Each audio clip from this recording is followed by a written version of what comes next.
maanta waxaynu nahay dhalinyarada la sugayay inay beritooda waddanka wax ka bedelaan laakiin xaaladdu waxay u muuqataa in 30 sano hadda soo socotana inuusan waddanka dhibaatada ka bixaynin waayo weli waxaana daba taagan wixii qaranka naga burburiyay ee qabyaaladda heerkan maanta waxay la soo gaarsiiyay waa qabyaaladda hadday qabyaaladii meelna gaarsiinaysan oo dalkeena kama soo tagteen maanta waxaan ku andacoonaynaa inaan kulan isugu nimaano oo aan ka hadalno oo aan idhaahno xaqi qaxootinimana lama siinin halkaan anaga isgaarsiinay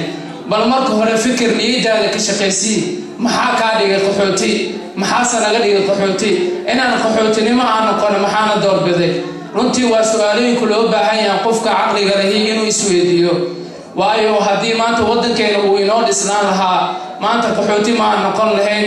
maanta dal shisheeye ma aan dawarsi u imaan lahayn kheyraadka waddankeena ku jirno waa mid inaga badan 1000 sano hadda soo socotana waxaan awoodnaa inaan East Africa oo idil quudino laakiin intaa maanta ma aragno waddankii aan soo burburinay oo waddankii aan isa soo laynay waxaan isku soo dagaalnay qolo waan isa soo qeybinay waxaan iraahnay waa reer hebel kana waa reer hebel laakiin dhammaan haddii maanta qof walba magaciisa la wada weydiiyo waxaan isugu wada shubanaynaa waa hal magac bal fiiri waxaan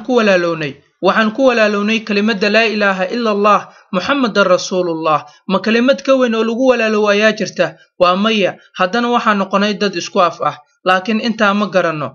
inteenan maanta waxaan ku fikiraynaa reerkeena inuu noo taliyo oo xukunka dalka uu qabto laakiin ma isweydiisay reerkaaga haddii aad kaga baahato elbor ii dhisa aad tiraahdo miyay kuu awoodaa maanta elbor diyaarad oo aad ku soo degto inay kuu dhisayaan taasi jawaabteedu waa maya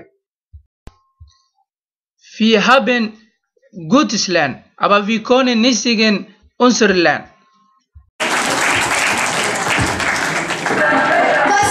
waddanka adduunku waxaan ku lahayn sumcad weyn waxaan ku lahayn sharaf meel walba markii uu dhacayo shirarka midowga Afrika hadduusan joogin qof matalaya Soomaali heer waxay gaarsiisanayd shirka uu baaqdo markay dhacayaan shirarka jaamacadda Carabta haddii aysan Soomaali ka dhex muuqan waxay u muuqatay in ay libin weyn ay ka maqan tahay meesha laakiin maanta maya inaan meel isugu nimaana waxaan ka doodaynaa xaqi qaxootinimana lama siinin xaqi waxna lama siinin bal marka hore isweydii maxaa qaxooti kaa dhigay runtii dadka gaalada hadda maanta nala joogta ajaanibta meesha fadhida markayna arkaan waxay qaadanayaan sabir ah inaan iswada jecelnahay oo aan nahay dad aad iyo aad isku jecel laakiin maanta qof walba markuu ku noqdo meeshuu degan yahay kaankiisii wuxuu leeyahay alla kii muxuu lahaa kii wuxuu sheegaya ka waran sheekadaasuu nala yimid iyo waxyaabo la mid ah marka dhalinyaro runtaan isku sheegno oo dalkeeni aan ka fikirna sidii dib aan ugu dhisi lahayn dalka dadku sugayo waa anaga timcada wuxuu yiri dugsi male qabyaaladu waxay dumise mooyee intaasaa wax walba inoogu filan wassalaamu calaykum waraxmatullaahi wabarakaatuh